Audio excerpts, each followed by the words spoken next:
যেদিন যেটা সুন্দরভাবে করতে যাব ওই দিনই সমস্যা হবে। বলুন তো কেমন লাগে? যাই হোক, পুরো কাহিনীতে চলে যাচ্ছি। তো আজকে বানাচ্ছি নর্মাল ভ্যানিলা স্পঞ্জ কেক। এটা সম্ভবত আমরা সবাই মেয়েরা পারি, কারণ ঘরে বসে কেক পুডিং এগুলো সাধারণত বানানোই হয়। তো এটার মধ্যে বিশেষ আহামরি কিছু নেই। তো ভেবেছিলাম সুন্দর করে কেকটা বানাবো, কিন্তু কি হলো, এই যে ডিম আলাদা করলাম, কিন্তু তারপরও বারবার বিট করার পরও ডিমের মেরাংটা সুন্দর করে হলোই না। যতবারই চেষ্টা করলাম হলো না, তো হলোই না। কেমন লাগে বলুন?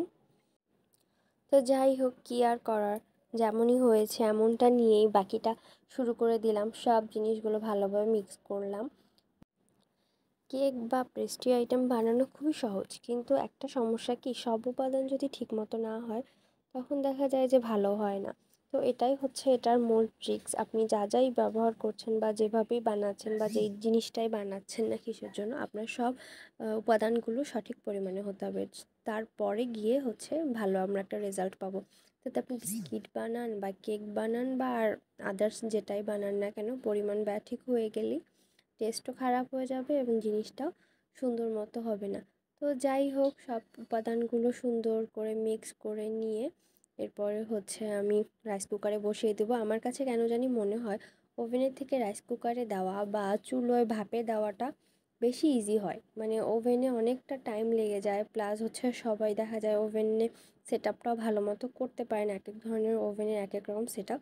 তো সব কিছু মিলিয়ে হচ্ছে দেখা যায় যে রাইস কুকারে আমার মতে ভালো হয়। আর গ্যাসেও, হ্যাঁ গ্যাসেও করা যায়, কোনো সমস্যা নেই, জলের ভাপে বা আপনি লবণ দিয়েও করতে পারেন। তো আমরা এখানে একটু দুই কালারের বানাচ্ছি, কিছুটা জেব্রা কেকের মতো, কিন্তু ওই জেব্রা কেকের কালারের না, আমরা হচ্ছে লাল আর সবুজ কালারটা দিয়েছিলাম।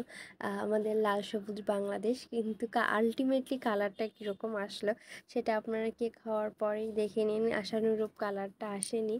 তো কালার মিক্সিংয়ের সময় ভেবেছিলাম আরেকটু কালার দিলে ভালো হয়, কিন্তু মনে হয়েছিল না, কেকটা হয়ে যাওয়ার পরে কালারটা গাঢ় হবে, কিন্তু আসলে সেরকম গাঢ় হয়নি। তো উপর দিয়ে একটু ডিজাইন করে দিয়েছিলাম, কিন্তু কেক হয়ে যাওয়ার পরে সেই ডিজাইনটাও ভালোভাবে বসেনি। তো কী আর করার, যেটা হয়েছে সেটা নিয়েই খুশি থাকা ভালো। তো এরপরে হচ্ছে এই যে বসিয়ে দিলাম, আমরা 30 থেকে 35 মিনিট ওয়েট করবো, যেহেতু কেকটা একটু বড় কেক বানিয়েছি। তো ওয়েট করার পরে এই যে দেখুন কালারটা কেমন হয়ে গেছে, মানে কেমন ভেবেছিলাম আর কেমন হয়ে গেল। তো আর কি করার, এটা নিয়েই খুশি থাকতে হবে। ওই যে কথায় আছে না, যা চাই তাই কি পাওয়া যায়? পাওয়া যায় না। যেটা হয় সেটা নিয়েই খুশি থাকতে হয়। তো কেক পুরোপুরি হয়ে গেছে, এবার হচ্ছে আমরা তুলে নিয়ে কিছুটা ঠান্ডা করতে দিব। তারপরে এই যে আমাদের কেক চলে এসছে, কিন্তু কালারের কিছুই আসেনি, পুরো অন্য কালার হয়ে গেছে, কিন্তু খেতে কিন্তু মজা হয়েছিল। ঠিক আছে, ওকে, বাই।